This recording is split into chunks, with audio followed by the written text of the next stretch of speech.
I guess like that's part of the silliness, you know. Like you have these really big world-ending stakes. You know, Sephiroth is a really terrifying villain. You know, the world's ending, and I think to have a game that is still fun and pleasant to play, I think maybe the tone is kind of it's important to strike both tones because you need that levity so that it's not constantly depressing. You know, every time the main cast stumble, there is still hope because they can be funny about it. SIFTER.com.au. G'day, I'm Chris Button and this is Drop Rate, SIFTER's video game review podcast. Final Fantasy VII Rebirth follows up the ambitious remake project of a beloved JRPG classic, and GamesHub's Leah Williams explains how its slower pacing makes for a more personal experience. Join the SIFTER community on Discord at sifter.com.au/Discord.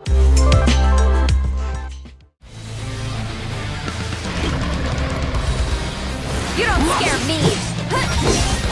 You're up! I'm and in the vicinity. That got hurt. This is the guidance With me. protocol. There are several theories as to why Peter's origin. Not bad. One ponders Ready? that it may be in the form of a skull.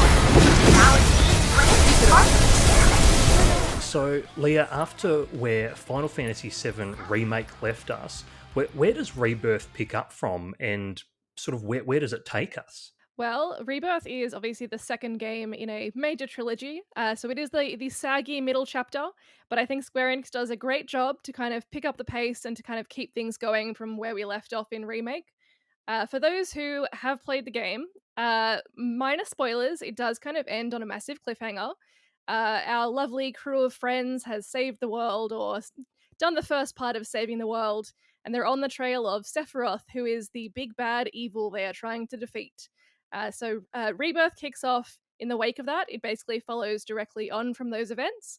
There are some flashbacks that it kicks off with where Cloud and Sephiroth kind of rediscover their past in a way. There has been a lot of debate about whether or not you need to play Remake before you play Rebirth. I do think you really do need to play Remake. It's such an important chapter, and I think there are so many things that Rebirth explores that probably won't make sense if you haven't played Remake. What are your thoughts? Do you reckon people could kind of skip the first one? I totally agree that you've got to play Remake before Rebirth, and this is coming from someone who hadn't actually played the original Final Fantasy VII, so I jumped into Remake completely fresh, knowing that it was more than, say, a one-to-one recreation of the original game. Obviously, the original game wasn't a 3-game multi-part series. But I totally agree because there were a lot of interesting things that Remake did narratively and thematically in terms of tearing and clawing at the fabric of fate and sort of the insinuation, the sort of conclusion of Remake suggesting that perhaps this won't follow the same plot beats, or this won't follow the same conclusion that one might think is foregone if you're familiar with the plot of the original Final Fantasy VII. So, yeah, totally agree. And Rebirth, there's a lot of things that it starts off with very interestingly, as you say, with that flashback sequence and what's going on with Cloud's memory. There's a lot of interesting things that go on there. And one of the things that Rebirth hinges on quite heavily is its characters and the character development. And one of the things that you touched on in your review on GamesHub was that Rebirth lets or allows a lot of time for these character moments, or these moments between characters to breathe, and it slows things down quite deliberately in a lot of places to let this actually happen. So I'd love to hear what you think about how Rebirth handled its characters and the development that was sort of, I suppose, fostered by its deliberate pacing. Yeah, for sure. I think it is a very different game to Remake in that in Remake you had the introduction to absolutely all the characters. You really needed that breakneck pace to make sure that everybody kind of got their introductory sequence, their chance to shine. You needed to know the stakes. Again, very, very action heavy. With the second game, it is obviously the middle chapter between two very large story segments. So it does take the time to slow things down. And I think a lot of that works really well. I think there is a lot of filler in the game, in that there is a lot of focus on mini games. Most of them are not essential. They are very fun, but perhaps some of them take a little bit away from the action in terms of slowing down the pace. But I think what Rebirth does really well is giving every character time to shine, and even smaller characters who, even in the original game, didn't get much time. So Yuffie gets a lot more time to kind of be her own character. She gets a lot of character development. She becomes a lot more interesting. Vincent is a lesser part of the game, but he does get his own moments to shine. People like Sid as well. Just the way that the story is done and the sort of scope that you get with the mini games and the slower pace does mean you get sort of smaller dialogue moments that reveal a lot more about those characters. So I think in that regard, the pacing is really well done. But I do think that there probably is perhaps a little bit too much filler in some parts.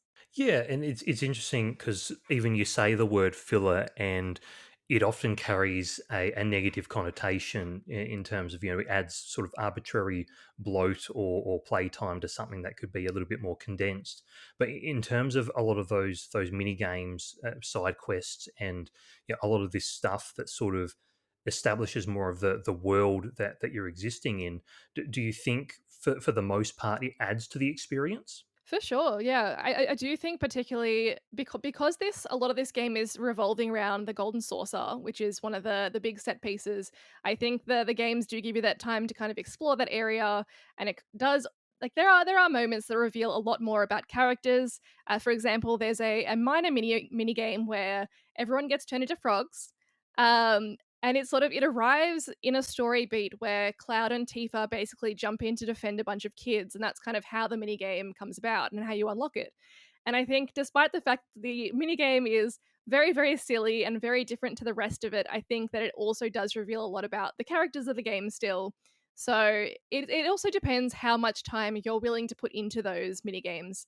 For me personally, just as a game reviewer, you kind of generally, when you have a very short scope to kind of a very short time limit to review a game, you will have to skip over those sort of like more extraneous parts of the game. So I didn't spend a lot of time with those games. So I guess it didn't really impact my experience a whole lot. But I'm still I'm glad they're there. Like, I'm glad that they're optional and they kind of do flesh out the world of Final Fantasy a lot more. And I suppose you've touched on there as well the fact that you can choose to engage with them or not, and it doesn't necessarily impact your experience one way or the other. But especially when you're talking about mini games where your characters turn into frogs, or you're tracking down chocobos in the wild, and doing a lot of these things, given the very dire circumstances of the world, these rather perhaps seemingly trivial pursuits that you can engage in Rebirth does add a certain bit of charm, I think. And I'd love to hear what you think about sort of the tone that Rebirth strikes, because there is a lot of silliness, there is a lot of fun and lightheartedness and brevity. And I'm coming from a place where not that long ago I was immersed in the very grim dark world of Final Fantasy 16, which in itself is a very different setting, very different tonally. And now we're here with Rebirth, with a lot of this more lighthearted approach to its storytelling. So what did you think of that? Look, I think it manages the tone pretty well. I think it's quite interesting because if you look at the main party of the game, you kind of get the whole spectrum of what video games can be. You've got people like Vincent, who are like the gothic dark characters. Then you have Kate Sith, who is a robotic toy brought to life and who has multiple bodies and just really weird and silly. And Red 13, who's a talking dog cat thing. Wolf cat. Do you reckon more cat or more dog? I don't know. My partner's described Red as a cat. Which on that note, seeing Red 13 ride a chocobo is downright one of the Hilarious. silliest things I've seen in video games, and I love it. Yep. It is quite funny how the developers have managed to kind of wrangle his character model to fit the writing. It's a very, very interesting character model. It's Yes, very, yes, very funny. indeed. I guess like that's part of the silliness, you know. Like you have these really big world-ending stakes. You know, Sephiroth is a really terrifying villain. You know, the world's ending, and I think to have a game that is still fun and pleasant to play, I think maybe the tone is kind of it's important to strike both tones because you need that levity so that it's not constantly depressing. You know, every time the main cast stumble, there is still hope because they can be funny about it, or you know, I mean, everybody knows one of the major spoilers of the game. Like, it's quite there's a very depressing thing that happens towards the end of the game. It's very famous, and I feel like with something like that, it has the potential to kind of, I guess, like ruin the vibe, ruin the mood. Like you end the game on that kind of note. And then you still want that sense of hope and that sense that something good is going to happen in the future. And I think so having the characters have that humor and like having the mini games and having it be a little bit lighter hearted, I think does give you that hope. Yeah, and it does make those emotional beats hit harder when they do arrive as well, because you have built such a connection and fondness, you know, of these characters, so that, you know, if anything happens to them, you feel that quite acutely. And it's something that, although I'm not someone who has played a lot of the Final Fantasy series, the ones that I have, it is something that I think the series does consistently do quite well. And that's been true of my experience with Rebirth as well. And I'm curious because you mentioned about the sort of the action as well, that sort of sometimes takes a back seat to some of the side jaunts and a lot of the character development that happens. But what did you think of the combat, especially with how they've sort of tweaked it a little bit from remake? Yeah, look, I still really enjoyed the combat. I think it's very similar to remake, but it's slightly tweaked in terms of the character synergies. And I think that probably comes hand in hand with the game being a more personal, sort of character driven adventure. Like even the combat is now more character driven in that you can sort of level up all of your characters together. They can get to know each other better and kind of like work together on the battlefield, and you can see how they work together, which is quite nice. I really enjoy any time Cloud puts Tifa on his sword and like flings her at the enemy. It's always very fun. But no, yeah, I really like the combat. I think it's simple but layered. So when you're actively doing it, you know, it's not like a complicated button inputs or anything like that. It's sort of like you can build up your basic attacks and then figure out what kind of synergies you want, or whether you want to deploy like spells and things like that. I really liked being able to unlock free magic in the main skill tree, because then you don't have to spend anything really. You can just keep spamming magic attacks, and particularly for metal enemies, it's great to have lightning. Absolutely, yeah. Got good use out of, you know, not having to spend MP for any of those spells, and, you know, chaining combos and whatnot. One thing the combat reminds me of, and I read this recently, and I wish I could remember where it was specifically, so I could shout this person out. But I heard someone describe Final Fantasy VII Rebirth as the Kingdom Hearts 2 of this generation, or the Kingdom Hearts 2 of Final Fantasy. I'm not sure if you're a Kingdom Hearts person like I I was growing up. very much am. Absolutely. Yeah, so I wonder if that's a statement that sort of resonates with you at all in terms of your experience with Final Fantasy, in terms of some of the, I think some of the sort of, well, to use the word synergies between the combat and the levity that's within the game. Look, I think in terms of the combat potentially, in terms of how it's evolved, I think that's a fair comparison. Because with Kingdom Hearts 2, that was sort of the one that started introducing a lot more combos, like, and combat was a lot more fluid. But I'm not sure if I would agree from a story standpoint, only because I do feel like Remake was the more sort of action oriented and action heavy one. And for me personally, I quite liked that part of it. Whereas with the slower pace of Rebirth, I still love the game. I think it's amazing, but I think I would have liked a few more like big action set pieces rather than playing cards in my downtime. So not a fan of Queen's Blood then? Look, I really did like it. I like the game. I think it's very addictive, but I wasn't very good at it, and maybe that has colored my perception. So, in terms of the pacing of Final Fantasy VII Rebirth, you mentioned that you really enjoyed the start of the game, but it was the middle that sort of plodded along a little bit before it picked up for those last 15 hours. So, I'm curious as to what was it exactly that helped things pick up for you? For me personally, I might be a bit biased, but as soon as Vincent Valentine appears, I think the game picks right up. Um, I do think that's sort of a consequence of that the fact that from Shinra Mansion onwards, I do think that the game is a lot better paced. There are a lot more interesting set pieces. There's a lot fewer mini games, a lot fewer side quests, and it's sort of a lot tighter with the action. I think because the stakes kind of ramp up. You get a lot more backstory between Cloud and Sephiroth. I think it explores the remnants a lot more and sort of what they are, and there are a lot of discoveries that kind of kick off the next phase of the game.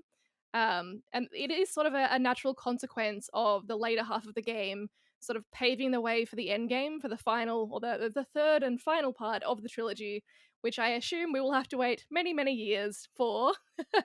But no, it does set up those events really, really well. And it sort of gives everyone sort of a bit more motivation to keep going. It also illuminates a lot more about each individual character.